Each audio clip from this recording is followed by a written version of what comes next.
नमस्कार दोस्तों, स्वागत है आपका वनडे एग्जाम सेंटर में। दोस्तों, आज की वीडियो में हम लोग भक्ति काल का संपूर्ण अध्ययन करेंगे और जानेंगे कि भक्ति आंदोलन का उद्भव किस प्रकार से हुआ है, इस पर किन किन विचारधाराओं का, किन किन दर्शनों का प्रभाव पड़ा है, संत काव्यधारा क्या है, संत काव्यधारा के प्रमुख कवि कौन कौन से हैं, उनके काव्य ग्रंथ कौन कौन से हैं और संत काव्यधारा की विशेषताएं कौन कौन सी हैं। उसी प्रकार से सूफी काव्यधारा, रामाश्रयी काव्यधारा और कृष्णाश्रयी काव्यधारा के बारे में हम लोग विस्तार से अध्ययन करेंगे। इनके कवियों के बारे में जानेंगे, काव्य ग्रंथों के बारे में जानेंगे और सभी काव्यधाराओं का विशेषता हम लोग विस्तार से देखेंगे। चलिए वीडियो शुरू करते हैं और सबसे पहले हम लोग भक्ति काल का सामान्य परिचय जान लेते हैं। आचार्य रामचंद्र शुक्ल का मानना है कि भक्ति काल संवत 1375 से लेकर संवत 1700 तक रही है। यानी भक्ति काल की जो समय सीमा है वो संवत 1375 से लेकर संवत 1700 तक है। अगर हम इसे सन में बदलते हैं तो यह 1318 से लेकर के 1643 तक आता है। यानी भक्ति काल 1318 से लेकर के 1643 ईस्वी तक रही है। मोनियर विलियम्स के अनुसार भक्ति शब्द की जो व्युत्पत्ति है वो भज धातु से हुई है। यानी भक्ति शब्द भज धातु से निर्मित हुई है। भक्ति का सर्वप्रथम उल्लेख श्वेतांबर उपनिषद में मिलता है। यानी श्वेतांबर उपनिषद से पहले कहीं भी भक्ति का उल्लेख नहीं मिलता है। सबसे पहले श्वेतांबर उपनिषद में ही भक्ति का उल्लेख मिलता है। डॉक्टर ग्रियर्सन ने भक्ति काल को हिंदी साहित्य का स्वर्ण युग कहा है। आपको यह प्रश्न ध्यान में रखना है, आपसे पूछा जा सकता है कि भक्ति काल को किसने हिंदी साहित्य का स्वर्ण युग कहा है, तो डॉक्टर ग्रियर्सन ने कहा है। मिश्र बंधु ने इसे माध्यमिक काल कहा है और गणपति चंद्र गुप्त ने इसे पूर्व मध्यकाल के नाम से पुकारा है। आगे बढ़ते हैं और जान लेते हैं कि भक्ति आंदोलन का उदय किस प्रकार से हुआ, किस प्रकार से भक्ति आंदोलन का उद्भव हुआ। दोस्तों, भक्ति आंदोलन का उदय दक्षिण भारत में हुआ है। यानी भक्ति जो है उत्तर भारत में उदित न होकर के कहाँ उदित हुई थी? दक्षिण भारत में। दक्षिण भारत में ही भक्ति का उदय हुआ था। 7वीं शताब्दी के आसपास दक्षिण भारत में अलवारों और नैनारों का उदय हुआ है। इन दो संप्रदायों का उदय हुआ, एक अलवार और दूसरे थे नैनार। अलवार जो थे वो वैष्णव भक्ति थे, यानी विष्णु की पूजा करते थे। नैनार जो थे वे शैव थे, यानी शिव जी का पूजा करते थे। अलवारों की संख्या 12 थी और नैनारों की संख्या 63 थी। अलवारों से ही वैष्णव भक्ति का उदय हुआ था। यानी ये जो अलवार थे जिनकी संख्या 12 थी, इन्हीं से वैष्णव भक्ति का उदय हुआ था। इनके ग्रंथ का नाम, यानी अलवारों के जो ग्रंथ का नाम है वह है नलियर दिव्य प्रबंधम और इसका संपादन किए थे रंगनाथ मुनि। यानी अलवारों के ग्रंथ नलियर दिव्य प्रबंधम का संपादन रंगनाथ मुनि के द्वारा किया गया था और रंगनाथ मुनि राम काव्यधारा के पहले आचार्य माने जाते हैं। आगे बढ़ते हैं। अलवारों में एक महिला भी थी। यानी अलवारों की जो 12 की संख्या थी, इन 12 की संख्या में एक महिला भी थी जिनका नाम था अंदाल और इन्हें दक्षिण भारत की मीरा कहा जाता है।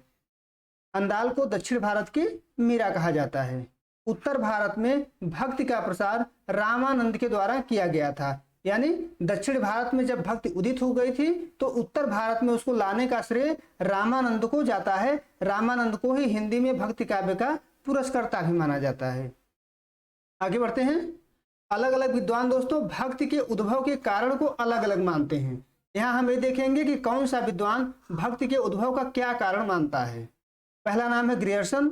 ग्रियर्सन का मानना है भक्ति जो है ईसाइयों की देन है। भक्ति आंदोलन का उद्भव ईसाइयों की देन है। 6वीं शताब्दी के आसपास दक्षिण भारत में यानी केरल में आकर के कुछ ईसाई बस गए थे। उन्हीं ईसाइयों के प्रभाव से भक्ति आंदोलन का उद्भव हुआ, ये मानना है डॉक्टर जॉर्ज ग्रियर्सन का। दूसरा नाम है रामचंद्र शुक्ल। रामचंद्र शुक्ल ने भक्ति आंदोलन को इस्लामी आक्रमण की प्रतिक्रिया माना है। यानी इनका मानना है कि उत्तर भारत में जब इस्लाम का आक्रमण हुआ, उसी इस्लाम के आक्रमण के प्रतिक्रिया में भक्ति आंदोलन का उद्भव हुआ। रामचंद्र शुक्ल ये मानते हैं कि दक्षिण भारत में भक्ति का उद्भव हुआ था। यानी उनका मानना है कि दक्षिण भारत में भक्ति का उद्भव तो हुआ था, धीरे धीरे भक्ति उत्तर भारत की ओर बढ़ रही थी, लेकिन इस्लाम के आक्रमण हो जाने के कारण उत्तर भारत में भक्ति तेजी से फैल गई। यानी ये इस्लाम के आक्रमण की प्रतिक्रिया मानते हैं भक्ति आंदोलन को। अगला नाम है हजारी प्रसाद द्विवेदी। हजारी प्रसाद द्विवेदी का मानना है कि भक्ति आंदोलन भारतीय चिंतन धारा का स्वाभाविक विकास है। यानी हमारे यहाँ जो चिंतन धारा सदियों से चली आ रही है उसी का स्वाभाविक विकास है भक्ति आंदोलन। इस्लामी आक्रमण की प्रतिक्रिया नहीं है, यानी इस्लाम के आक्रमण का इस पर कोई प्रभाव नहीं पढ़ा है। रामविलास शर्मा का मानना है कि भक्ति आंदोलन जाति और जनवादी आंदोलन है, यानी आम जनता का आंदोलन है। आगे बढ़ते हैं। अब हम लोग देख लेते हैं कि भक्ति आंदोलन के दार्शनिक आधार कौन कौन से हैं, किन किन दर्शनों का भक्ति आंदोलन पर प्रभाव पड़ा है। यहाँ हम दर्शन का नाम जानेंगे, उसके प्रवर्तक को जानेंगे और संप्रदाय का नाम जानेंगे। इन दर्शनों का विस्तार से हम लोग अध्ययन नहीं करेंगे यहाँ पर, क्योंकि हम भक्ति काल के प्रमुख तथ्यों के बारे में बात कर रहे हैं। तो यहाँ हम दर्शन का नाम, उसके प्रवर्तक और संप्रदाय के नाम को हम जानेंगे। पहला दर्शन है अद्वैतवाद, और अद्वैतवाद के प्रवर्तक हैं शंकराचार्य। यह संत का विधारा यानी कबीर के यहाँ यह दर्शन पाई जाती है, अद्वैतवाद दर्शन, जहां आत्मा परमात्मा को एक माना जाता है, यानी आत्मा परमात्मा में अभेद माना जाता है। दूसरा दर्शन है विशिष्टाद्वैतवाद, और विशिष्टाद्वैतवाद दर्शन रामानुजाचार्य के द्वारा स्थापित की गई थी। इसके प्रवर्तक हैं रामानुजाचार्य और संप्रदाय का नाम है श्री संप्रदाय। तुलसीदास के दर्शन, यहाँ दोस्तों यही दर्शन पाया जाता है, तुलसीदास के काव्य में विशिष्टाद्वैतवाद दर्शन ही पाया जाता है। अगला नाम है शुद्धाद्वैतवाद, इसकी स्थापना विष्णु स्वामी के द्वारा किया गया था, और इनके संप्रदाय का नाम है रुद्र संप्रदाय। सूरदास के यहाँ यही दर्शन पाया जाता है, सूरदास के यहाँ शुद्धाद्वैतवाद दर्शन ही पाया जाता है। अगला नाम है द्वैताद्वैतवाद। द्वैताद्वैतवाद दर्शन के प्रवर्तक थे मध्वाचार्य, और इनके संप्रदाय का नाम था ब्रह्म संप्रदाय। अगला नाम है द्वैताद्वैतवाद। द्वैताद्वैतवाद दोस्तों निम्बकाचार्य के द्वारा स्थापित किया गया था, और इनके संप्रदाय का नाम है सनकादि संप्रदाय। तो आपको याद रखना है सभी दर्शनों के नाम, उसके प्रवर्तक के नाम और उसके संप्रदाय का नाम।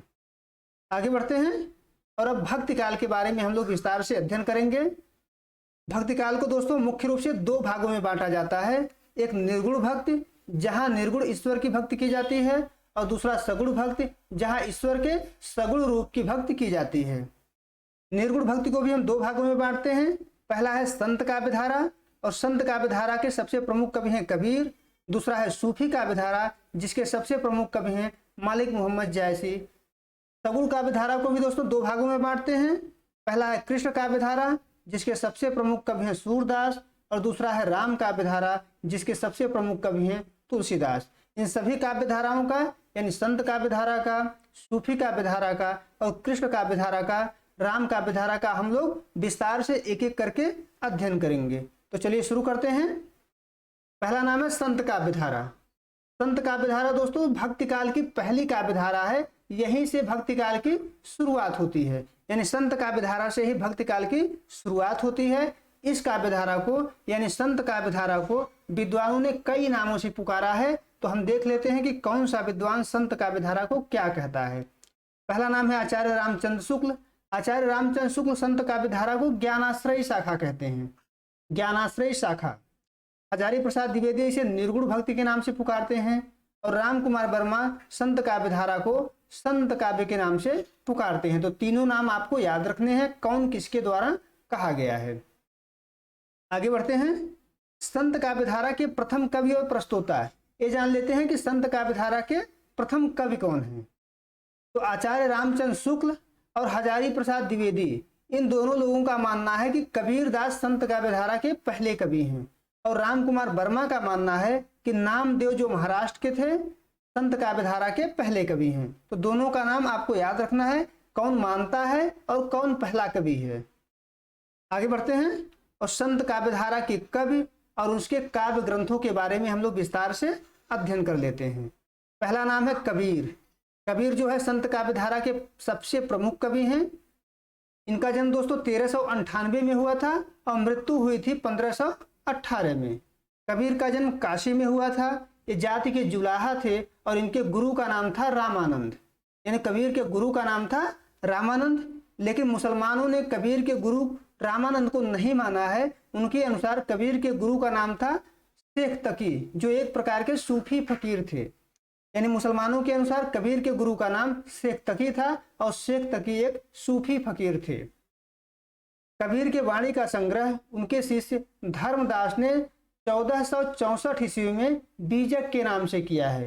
यानी बीजक के नाम से कबीर के वाणी का संग्रह उनके शिष्य धर्मदास ने 1464 ईस्वी में किया था। और बीजक को 3 भागों में बांटा जाता है। पहला है रामायणी, दूसरा शबद और तीसरा साखी। रामायणी का अर्थ होता है दोस्तों रामायण, जो दोहे और चौपाई में लिखी गई है। शबद का अर्थ होता है शब्द, जिसमें गेय पद हैं यानी गाए जाने वाले पद हैं। तीसरा साखी है, जिसे साक्षी कहा जाता है, इसका अर्थ होता है साक्षी, और यह पूरी तरीके से दोहा में लिखा गया है।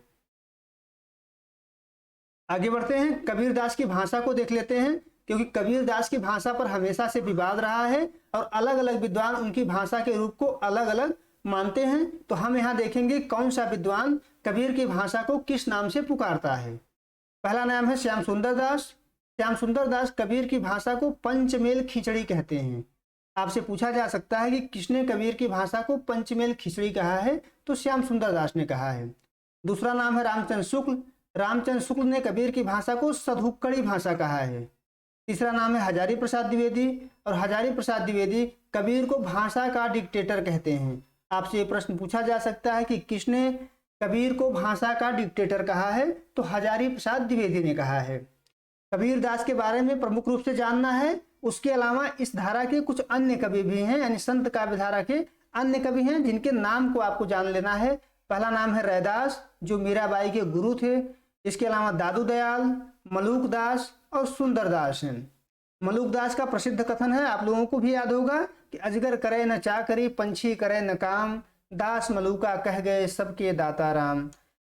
इसके अलावा सुंदर दास हैं, जो इस धारा के सबसे पढ़े लिखे कवि माने जाते हैं। तो इन कवियों का नाम आपको याद रखना है। आपसे पूछा जा सकता है कि निम्नलिखित में से कौन संत काव्य धारा का कवि है, या ये पूछा जा सकता है कि संत काव्य धारा के 2 कवियों या 3 कवियों के नाम लिखिए। तो सबका नाम आपको याद रहना चाहिए।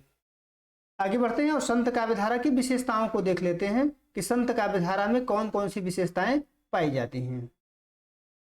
पहला विशेषता है अनिश्चित दार्शनिक आधार, यानी संत कवियों का जो दर्शन था वह निश्चित नहीं था, क्योंकि संत कवि पढ़े लिखे नहीं थे, अनपढ़ थे, और बहुत सारे दर्शनों को सुना करते थे सत्संग में जाकर के। इसलिए उन सभी दर्शनों का प्रभाव इन पर पड़ा है। इन पर शंकराचार्य के अद्वैतवाद का प्रभाव है, मायावाद का प्रभाव है, वैष्णव दर्शन का प्रभाव है, नाथों का प्रभाव है, सिद्धों का प्रभाव है। यानी इनका कोई एक निश्चित दर्शन नहीं है, ढेर सारे दर्शनों का प्रभाव इन पर पड़ा है। दूसरा विशेषता है निर्गुण ब्रह्म के प्रति आस्था, यानी इनका जो ब्रह्म है वह निर्गुण और निराकार है, सगुण ब्रह्म की पूजा ये नहीं करते हैं। अगली विशेषता है सतगुरु का महत्व, यानी इनके यहाँ बिना गुरु के ईश्वर प्राप्ति संभव नहीं है। गुरु का महत्व इनके यहाँ सबसे ज्यादा है। ये शास्त्रों का विरोध करते हैं। इनका मानना है कि शास्त्र हमें लकीर का फकीर बनाते हैं, हमारे शोषण को वैधता प्रदान करते हैं। एक तरीके से शास्त्र ही हमारे शोषण के कारण हैं। अगला है माया का विरोध। ये माया का भी विरोध करते हैं, और स्त्री को इन्होंने माया के रूप में चित्रण किया है।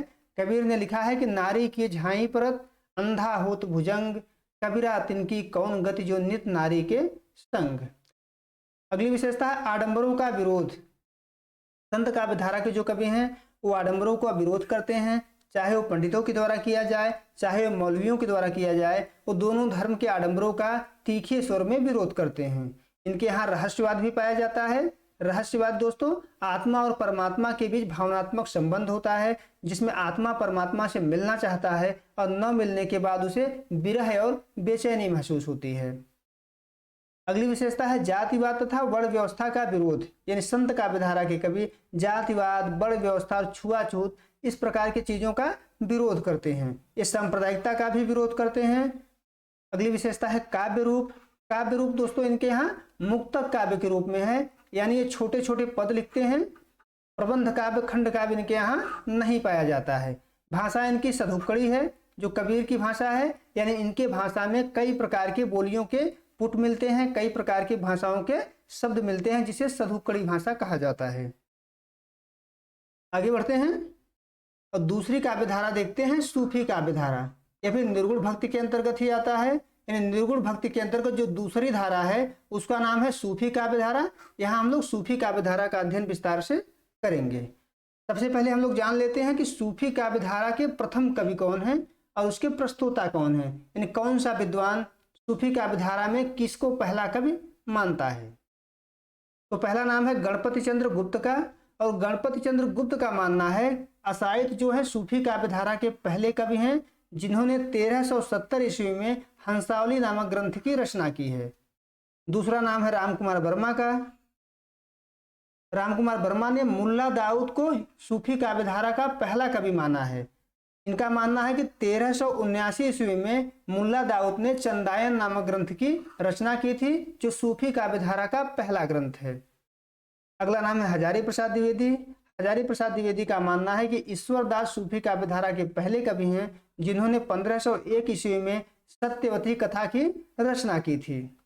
और रामचंद्र शुक्ल का मानना है कि कुतुबन इस धारा के पहले कवि हैं और उन्होंने सबसे पहले मृगावती की रचना की थी, जो 1501 ईस्वी में लिखी गई थी। तो आपको सबको याद रखना है कि कौन सा विद्वान किसे पहला कवि मानता है और किसे पहली रचना मानता है। आगे बढ़ते हैं और सूफी काव्यधारा के कवि और उनके काव्य ग्रंथों के बारे में हम लोग विस्तार से जान लेते हैं। सबसे प्रमुख कवि हैं मलिक मोहम्मद जायसी। मलिक मोहम्मद जायसी जो है सूफी काव्यधारा के आधारभूत कवि हैं, सबसे प्रमुख कवि हैं। एक सूफी फकीर शेख मोहिदी के शिष्य थे जो जायस में रहते थे। जायस दोस्तों अमेठी जिले में है। मलिक मोहम्मद जायसी यही रहा करते थे, इसीलिए इनको जो है जायसी कहा जाता है। इनके ग्रंथों का जो नाम है पद्मावट है, अखरावट है, आखिरी कलाम है, चित्ररेखा है, कहरानामा है और मसलानामा है। इन सभी ग्रंथों के नाम आपको याद रखने हैं। आपसे पूछा जा सकता है कि मलिक मोहम्मद जायसी के ग्रंथों के नाम लिखिए या पद्मावत किसकी रचना है, ये भी पूछी जा सकती है। निम्नलिखित में से कौन सा ग्रंथ मलिक मोहम्मद जायसी का है, यह भी पूछा जा सकता है। तो आपको इनके नाम को याद रखना है। आगे बढ़ते हैं। पद्मावत दोस्तों मलिक मोहम्मद जायसी का सबसे प्रमुख ग्रंथ है, तो इसके बारे में हम लोग कुछ तथ्यों को यहाँ पर अध्ययन करेंगे। पद्मावत की रचना दोस्तों अवधी भाषा में की गई है, यानी यह अवधी भाषा में लिखा गया एक प्रबंध काव्य है जिसमें कुल 57 खंड है, यानी यह 57 अध्याय में कुल विभाजित है। इसका बंगला अनुवाद आलो उजाला के द्वारा 1650 ईस्वी के आसपास किया गया था। आपसे पूछा जा सकता है कि पद्मावत का बंगला अनुवाद किसके द्वारा किया गया था, तो आलो उजाला के द्वारा 1650 ईस्वी में इसका अनुवाद किया गया था।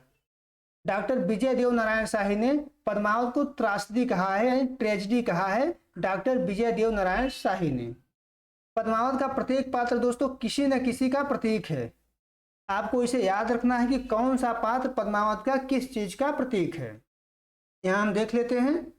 रत्नसेन मन का प्रतीक है, सिंहलदीप जो है हृदय का प्रतीक है, पद्मावती जो है परमात्मा की प्रतीक है, हीरामन तोता जो है गुरु का प्रतीक है, नागमती सांसारिक बुद्धि की प्रतीक है, राघव चेतन जो है शैतान का प्रतीक है, अलाउद्दीन जो है माया का प्रतीक है। यानी हमने ये देखा कि पद्मावत के जितने भी पात्र हैं जिनके माध्यम से कथा आगे बढ़ती है, किसी न किसी चीज के प्रतीक हैं। इन प्रतीकों को हमें ध्यान में रखना है। आपसे परीक्षा में पूछा जा सकता है कि पद्मावती किसकी प्रतीक है या हीरामन तोता किसका प्रतीक है।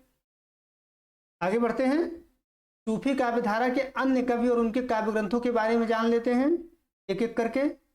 पहला नाम है मंझन। मंझन ने 1545 में मधुमालती नामक ग्रंथ की रचना की थी। दूसरा नाम है नंददास। इनके द्वारा 1568 में रूप मंजरी नामक ग्रंथ की रचना की गई थी। अगला नाम है उस्मान और इनके द्वारा 1613 में चित्रावली नामक ग्रंथ की रचना की गई थी। अगला नाम है कासिम शाह। कासिम शाह के द्वारा 1731 में हंस जवाहिर नामक ग्रंथ की रचना की गई थी। अगला नाम है नूर मोहम्मद और इनके द्वारा 1744 में इंद्रावती नामक ग्रंथ की रचना की गई थी। इसके अलावा दोस्तों नूर मोहम्मद के द्वारा अनुराग वासुरी नामक ग्रंथ की भी रचना की गई थी।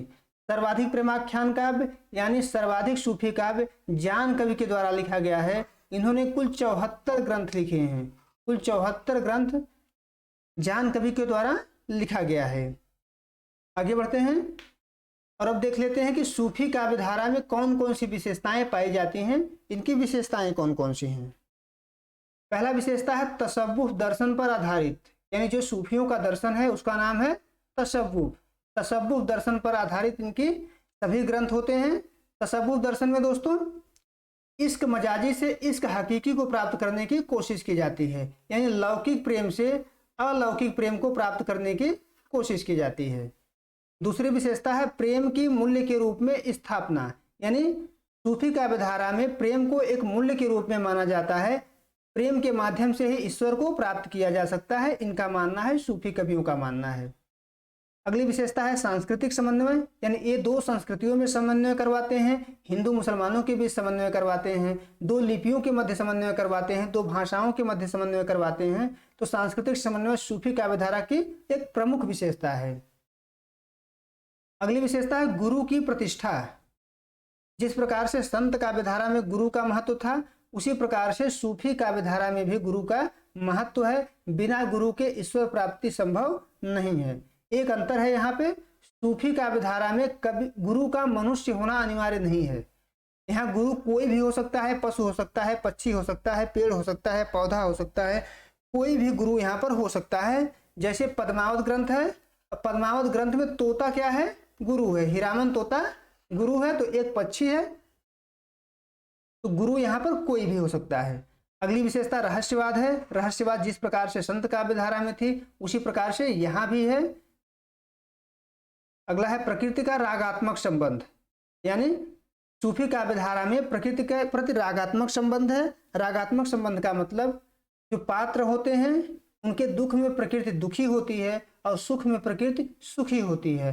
जैसे जब नागमती विरह और बेचैनी महसूस करती है, तो प्रकृति भी उसी प्रकार से विरह और बेचैनी महसूस करती है, यानी प्रकृति का रागात्मक चित्रण वहां पर किया गया है। अगली विशेषता है विरह का अतिशयोक्तिपूर्ण वर्णन, यानी सूफी काव्यधारा में विरह का बढ़ा चढ़ा करके वर्णन किया गया है, इसे कहते हैं अतिशयोक्तिपूर्ण वर्णन।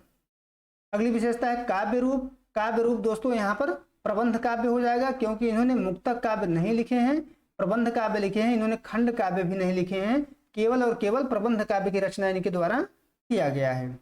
भाषा इनकी अवधि है, ठेठ अवधि। भाषा इनकी ठेठ अवधि है, अवधि भाषा में ही ये सारे ग्रंथ लिखे हैं। आगे बढ़ते हैं। अगली धारा है कृष्ण काव्य धारा, और कृष्ण काव्य धारा दोस्तों सगुण भक्ति के अंतर्गत आती है। सगुण भक्ति की पहली धारा है कृष्ण काव्य धारा। कृष्ण का सर्वप्रथम उल्लेख ऋग्वेद के 8वें मंडल में 85वें सूक्त के रचयिता के रूप में मिलता है। यानी सबसे पहले उल्लेख कृष्ण का ऋग्वेद में मिलता है, और ऋग्वेद के 8वें मंडल के 50वें सूक्त के रचयिता के रूप में इनका उल्लेख मिलता है। राधा का सर्वप्रथम उल्लेख गाथा सप्तशती में मिलता है। राधा गाथा सप्तशती में सबसे पहले उल्लिखित है, उसके पहले राधा का कोई उल्लेख नहीं मिलता है। भागवत पुराण कृष्ण भक्त कवियों का आधार है, यानी भागवत पुराण को आधार बना करके ही कृष्ण भक्त कवियों ने रचनाएं की हैं। आगे बढ़ते हैं और देख लेते हैं कृष्ण काव्यधारा के संप्रदाय और उनके दार्शनिक आधार। इन कौन कौन से संप्रदाय कृष्ण काव्यधारा में पाए जाते हैं और उनके दार्शनिक आधार कौन कौन से हैं। दोस्तों एक बात आपको बता दें कि कृष्ण काव्यधारा जो है विभिन्न संप्रदायों में बटी हुई थी, और विभिन्न संप्रदायों में बट करके ही यहाँ पर रचनाएं हुई हैं। इन सभी संप्रदायों का नाम हम यहाँ पर जानेंगे, उनके प्रवर्तक आचार्यों का नाम जानेंगे, और उनके दार्शनिक मत क्या थे इसके बारे में हम लोग यहाँ पर जानेंगे। इनके बारे में हम विस्तार से चर्चा नहीं करेंगे, केवल आपको नाम याद रखने हैं। तो पहला नाम है सनकादि संप्रदाय। सनकादि संप्रदाय जो है निम्बकाचार्य के द्वारा शुरू किया गया था, और इनके दर्शन का नाम था द्वैताद्वैतवाद। दूसरा नाम है रुद्र संप्रदाय, और रुद्र संप्रदाय वल्लभाचार्य के द्वारा शुरू किया गया था, और इनके दर्शन का नाम है शुद्धाद्वैतवाद। अगला संप्रदाय है सखी संप्रदाय, जो स्वामी हरिदास के द्वारा शुरू किया गया था। गौड़ी संप्रदाय चैतन्य महाप्रभु के द्वारा शुरू किया गया था, और इनके दर्शन का नाम है अचिंत्य भेदा भेद। राधा वल्लभ संप्रदाय जो है हिद हरिवंश के द्वारा शुरू किया गया था। इसमें दोस्तों रुद्र संप्रदाय यानी वल्लभाचार्य के द्वारा जो शुरू किया गया था, यही संप्रदाय सबसे महत्वपूर्ण है। इसी के बारे में हम लोग यहाँ पर विस्तार से अध्ययन करेंगे। आगे बढ़ते हैं। वल्लभ संप्रदाय यानी रुद्र संप्रदाय के बारे में अध्ययन करते हैं।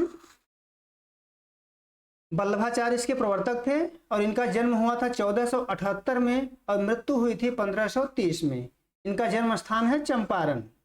इनकी पत्नी का नाम था मधुमंगल, और पुत्र दो थे इनके, एक का नाम था गोपीनाथ और दूसरे का नाम था गोसाई विट्ठलनाथ। यानी इनके पत्नी का नाम मधुमंगल था, दो पुत्र थे, एक का नाम था गोपीनाथ और दूसरे का नाम था गोसाई विट्ठलनाथ। इनकी भक्ति को पुष्टि मार्गी भक्ति कहा जाता है। वल्लभाचार्य की भक्ति को पुष्टि मार्गी भक्ति कहा जाता है, जो पूरी तरीके से ईश्वर के अनुग्रह पर आधारित होता है। वल्लभाचार्य के जो दूसरे पुत्र थे गोसाई विट्ठलनाथ, इन्होंने क्या किया, 1565 ईस्वी में अष्टछाप की स्थापना की। अष्टछाप एक समूह है कवियों का, और अष्टछाप की स्थापना गोसाई विट्ठलनाथ ने 1565 ईस्वी में 8 कवियों को लेकर की थी, और इन 8 कवियों में 4 वल्लभाचार्य के शिष्य थे और 4 गोसाई विट्ठलनाथ के शिष्य थे। आइए इन 8 के बारे में जानते हैं। जो अष्टछाप के 8 कवि हैं इनके बारे में जान लेते हैं। आपसे पूछा जा सकता है कि निम्नलिखित में से कौन अष्टछाप का कवि है। आपसे ये भी पूछा जा सकता है कि अष्टछाप की स्थापना कब की गई थी, या अष्टछाप के 2 कवियों के नाम लिखिए, ये भी पूछा जा सकता है। तो यहाँ पर अष्टछाप के कवियों का नाम आपको याद रखना है। पहला नाम है कुंभन दास, फिर सूरदास, परमानंद दास, कृष्णदास, गोविंद स्वामी, छीत स्वामी, चतुर्भुज दास और नंददास। इसमें जो शुरू के 4 लोग हैं, कुंभन दास, सूरदास, परमानंद दास और कृष्णदास, ये वल्लभाचार्य के शिष्य थे।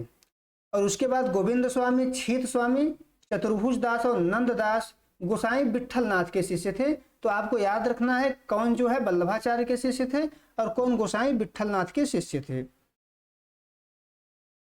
आगे बढ़ते हैं। सूरदास के बारे में हम यहाँ विस्तार से अध्ययन करेंगे, क्योंकि यही हमारे सिलेबस में लगे हुए हैं। सूरदास का जन्म दोस्तों 1478 में हुआ था और मृत्यु इनकी 1583 ईस्वी में हुई थी। ये वल्लभाचार्य के शिष्य थे। इनके द्वारा 25 ग्रंथ लिखित बताए जाते हैं, लेकिन इस समय इनके केवल 3 ही ग्रंथ उपलब्ध हैं। पहले का नाम है सूरसागर, दूसरा है सूर सारावली और तीसरा है साहित्य लहरी। तीनों ग्रंथों के नाम आपको याद रखने हैं। साहित्य लहरी 1550 में लिखा गया था, जिसमें अलंकार और नायिका भेद के 118 पद यहाँ पर मिलते हैं। हिंदी साहित्य में भ्रमर गीत परंपरा का प्रवर्तन सूरदास ने ही किया था, यानी सूरदास से पहले किसी ने भी हिंदी साहित्य में भ्रमर गीत नहीं लिखा था। सबसे पहले भ्रमर गीत की रचना हिंदी में सूरदास के द्वारा ही की गई थी।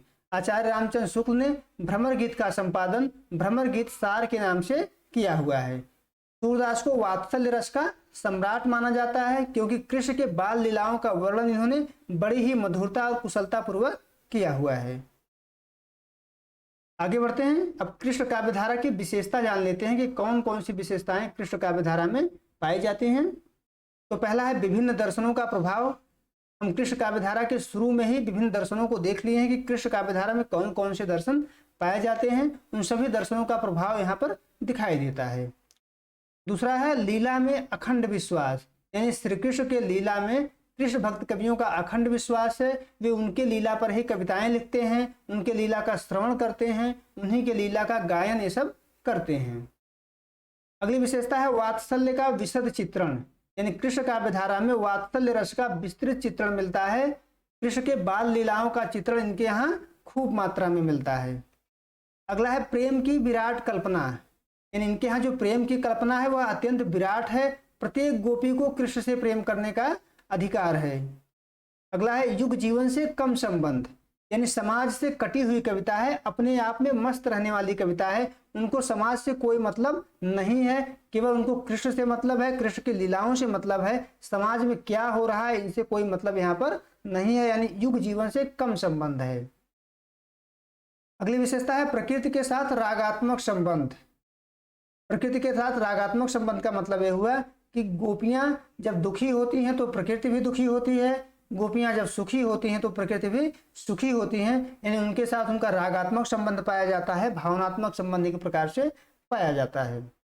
अगली विशेषता है काव्य रूप। काव्य रूप इनके यहाँ मुक्तक है, यानी इनके यहाँ छोटे छोटे पद लिखे गए हैं। प्रबंध काव्य और खंड काव्य की रचना इनके यहाँ नहीं हुई है। भाषा इनका ब्रज भाषा है और रस छंद अलंकार भी इनके कविताओं में पाया जाता है। आगे बढ़ते हैं और राम काव्यधारा के बारे में अध्ययन करते हैं। राम काव्यधारा सगुण भक्ति काव्य का दूसरा काव्यधारा है, जहां राम के सगुण रूप की पूजा होती है। रंगनाथ मुनि को दोस्तों राम काव्यधारा का प्रथम आचार्य माना जाता है। रामानुजाचार्य ने विशिष्टाद्वैतवाद की स्थापना की थी और राम काव्यधारा में इसी दर्शन की प्रधानता है, यानी जो रचना किए गए हैं वो विशिष्टाद्वैतवाद को आधार बना करके ही किए गए हैं, जिसकी स्थापना रामानुजाचार्य के द्वारा की गई थी। हिंदी में राम काव्य के पुरस्कर्ता रामानंद को माना जाता है कि हिंदी में राम काव्य का प्रचार प्रसार रामानंद के द्वारा ही किया गया है। तुलसीदास इस धारा के सबसे प्रमुख कवि हैं, जिनका जन्म 1532 में बादा जिले के राजापुर नामक स्थान पर हुआ था और इनकी मृत्यु हुई थी 1623 ईस्वी में। इनके पिता का नाम है आत्माराम और माता का नाम है हुलसी और पत्नी का नाम है रत्नावली। इनकी भक्ति भावना का जो स्वरूप है वो दास भक्ति है, यानी ईश्वर को ये स्वामी मांगते हैं और अपने आप को ईश्वर का दास मानते हैं। आगे बढ़ते हैं और तुलसीदास की रचनाओं के बारे में जान लेते हैं। आपको इनकी रचनाओं को याद रखना है। पहली रचना इनकी है वैराग्य संदीपनी। दूसरी रचना है रामलला नहछु, जो प्रबंध काव्य है और अवधी भाषा में लिखा गया है।